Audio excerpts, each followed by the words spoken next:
He brings to mind a story. The Devil with the Silver Tongue. An old fairy tale my father read to me. The kind with a hero, a villain, and a moral. A farmer made a deal with the devil, so the story goes.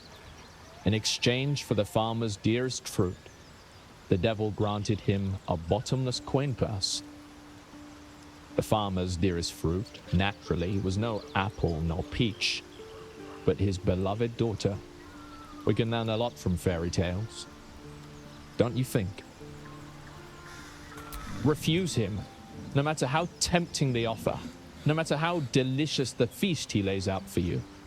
The cost will be too great.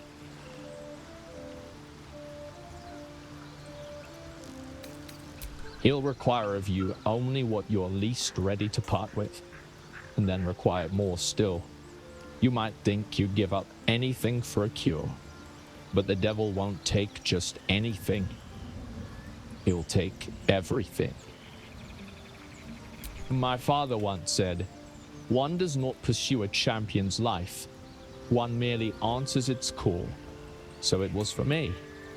I was hunting near the Cloakwood when I heard it. A child crying out from a lone farmstead. I found him in the fields, flanked by goblins. His mother's corpse blared into the soil next to him. I don't remember much of the battle, but I remember drying the boy's tears after.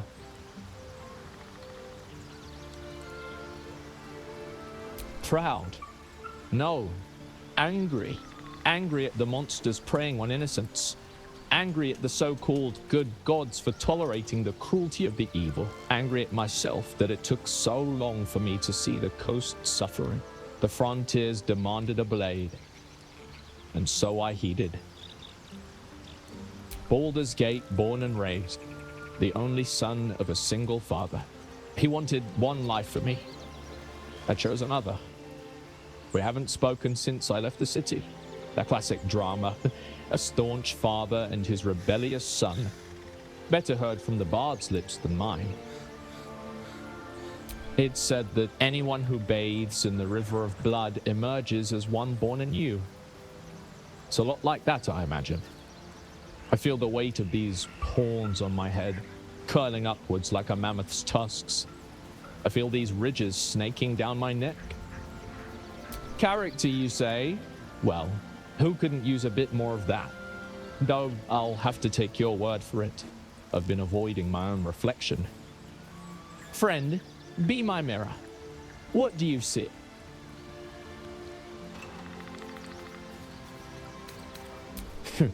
It's because you know the heart lurking under the horns.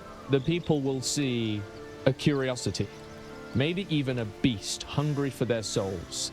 But I will slay their monsters, keep them safe, and one day they will see the Blade of Frontiers again.